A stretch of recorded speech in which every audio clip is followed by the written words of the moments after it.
ओम शांति। आज 12 अप्रैल 2022 की मीठी मुरली सार की मीठी सी मंथन। भगवान ने कहा, मीठे बच्चे, तुम दुख हरता सुख करता।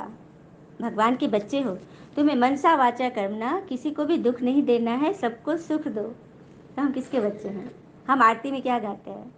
भगवान ही दुख हरता सुख करता है, तो हम उनके बच्चे जो उनसे पढ़ रहे हैं, हमें भी तो वैसा बनना है ना। तो मन वचन कर्म से किसी को भी दुख नहीं देना है, सबको सुख देना है।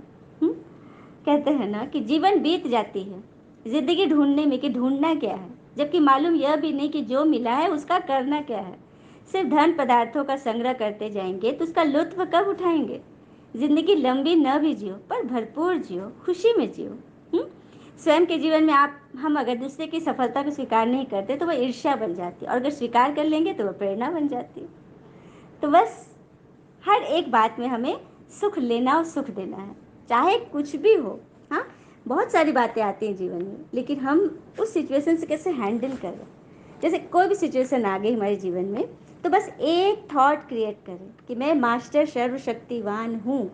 यह थॉट मन में डाल दें और उस कथा को याद करें, हनुमान जी की बात। वे भी तो अपनी शक्ति भूल गए थे ना, तो उन्हें जामवंत ने याद कराया था। तो हम कथा सुनते हैं, भागवत सुनते हैं, कथा सुने, हाँ, या किताब पढ़े, उसके बाद किताब बंद, कथा से उठे, बैक टू वर्क। हम लोग को ये लगता है कि तो हनुमान जी की कथा थी, सुन लिए, बस उस समय सुने, काम खत्म। लेकिन नहीं, वहाँ से तो मेरी स्टोरी बिगिन होती है, स्टार्ट होती है कि ये कहानी हम सब की है, कि हम सब अपनी शक्ति भूल गए। हमारी आत्मा में वो सारी शक्ति मौजूद है, जो परमात्मा के गुण वो हम बच्चों में भी हैं। बस क्वांटिटी में फ़र्क है, क्वालिटी में फ़र्क नहीं है। परमात्मा प्रेम के सागर, आनंद के सागर, शक्ति के सागर, ज्ञान के सागर, पवित्रता के सागर, हाँ, आनंद के सागर, हर एक चीज़ के वो सागर है, और हम सब बूंद हैं। तो ड्रॉप अगर सागर से मिलेगा तो उसकी परसेंटेज बढ़ेगी कि नहीं बढ़ेगी? तो बस सब कुछ हमारे ऊपर आधारित है। जो भी हम शास्त्रों में जो सुने हैं ना, वो सब कुछ हम कर सकते हैं। तो श्रेष्ठाचार्य देवता बनना और बनाना है, मन वचन कर्म से किसी को भी दुख नहीं देना है। प्रश्न, तुम बच्चे मनुष्य देवता बनते हो, इसलिए तुम्हारी मुख्य धारणा क्या होगी? हम बच्चे मनुष्य देवता बनने के लिए जो धारणा बाबा ने बोला है कि हमारे हर एक बोल महावाक्य हो। हम ऐसा बोले जिससे मनुष्यों का जीवन हीरे जैसा बन जाए। सबसे मीठा बोलना है, सबको सुख देना है, किसी को भी दुख देने का ख्याल ना है। हाँ, तुम अभी सत्युगी स्वर्ग की दुनिया में जाते हो, जहाँ सदा सुख ही सुख है।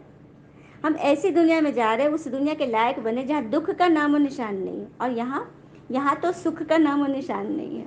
तो यह है हमारी ईश्वरीय मिशन, जो हमें यह सिखा रही है। ध्यान है, मुरली कभी भी मिस नहीं करना है। मुरली क्या है हमारे जीवन में, किस तरह से इसका महत्व है, मुरली किस तरह से गुनगुन करके हमारे जीवन को सद्गुणों से भर रही है। अंत में ये गीत है, सभी सुनेंगे मजे से और उसे जीवन में धारण करेंगे कि मुरली हमें क्या सिखा रही है।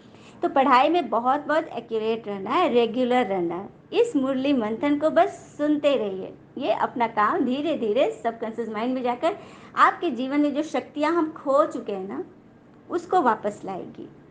वरदान, माया और प्रकृति की हलचल से सदा सेफ रहने वाले दिलाराम के दिल तक नशीन भव।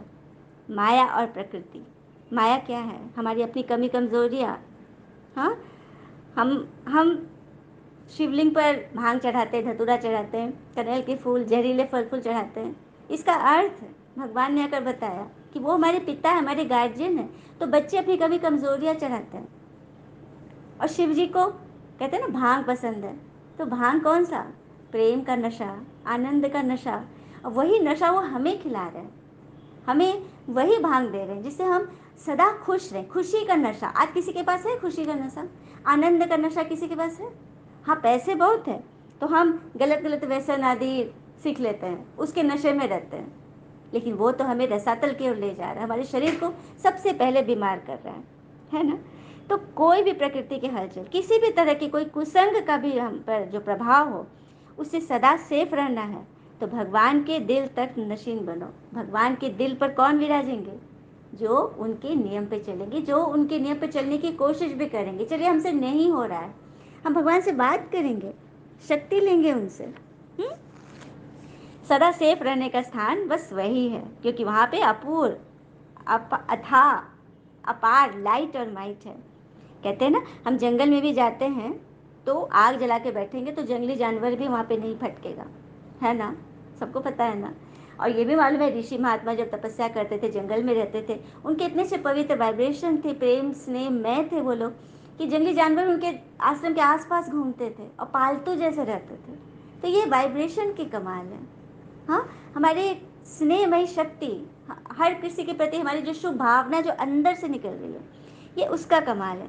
तभी तो हम अचल बनते हैं, अचल अडोल। माया हमें कितना भी हिलाए लेकिन हम हिल नहीं सकते। स्लोगन, ज्ञान स्वरूप प्रेम स्वरूप बनना ही शिक्षाओं को स्वरूप में लाना है। कैसे बनेंगे? तो शिक्षा का स्वरूप बनने का अर्थ क्या है? जो भी शिक्षा भगवान हमें दे रहे उसे अपने जीवन में अपनाना। हाँ, स्वभाव व शिक्षा अलग अलग नहीं, बल्कि शिक्षा ही स्वभाव बन जाए। क्या बात है, ये शिक्षा ही हमारा स्वभाव बन जाए। और ज्ञान स्वरूप का अर्थ है हर संकल्प ज्ञान के आधार से चले।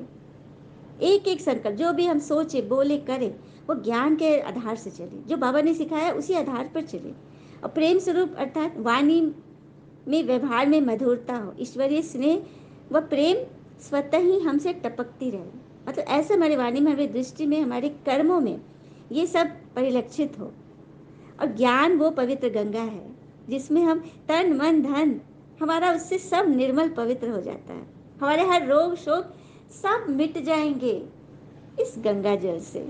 हाँ, तो हर बात में, हर कर्म में ज्ञान के साथ चलना हमारे लिए इजी हो जाएगा, क्योंकि शिक्षा हमारे साथ है। भगवान जब तक अभी जीवन है, ये जब तक ये शरीर है ना, ये शिक्षा हमारे साथ चलेगी। कितनी बड़ी बात है ना कि भगवान हमारे साथ साथ चल रहे, उनके हाथ में हमारा हाथ है। चलिए हम सब बड़े प्यार से मुरली का मीठा मीठा गीत सुनते हैं। ओम शांति। गुनगुन करी मुरली की धुन, हंसता है मन मुरली सुन। गुनगुन करी मुरली की धुन, हंसता है मन मुरली सुन। बाबा तेरी मीठी मुरली हर सांसों का श्रृंगार है। इस जीवन में पाया हमने, इस जीवन में पाया हमने सबसे बड़ा उपहार है। बाबा तेरी मीठी मुरली हर सांसों का श्रृंगार है। चलना सिखाया श्रीमत पर, शिक्षाओं का दे वरदान। कांटों से है फूल बनाया, देकर हमें दिव्य ज्ञान। मेरी खुशियाँ मेरी दुनिया, मेरी खुशियाँ मेरी दुनिया। बाबा तू मेरा संसार है। बाबा तेरी मीठी मुरली हर सांसों का श्रृंगार है। गुनगुन करे मुरली की धुन, हंसता है मन मुरली सुन। ओम शांति। मुरली सबके जीवन में मधुरता लाए, मिठास लाए, उमंग उत्साह से संपूर्ण सारे विकल्प चुप्त हो जाए और हर समस्या से हम उपराम हो जाए। ओम शांति।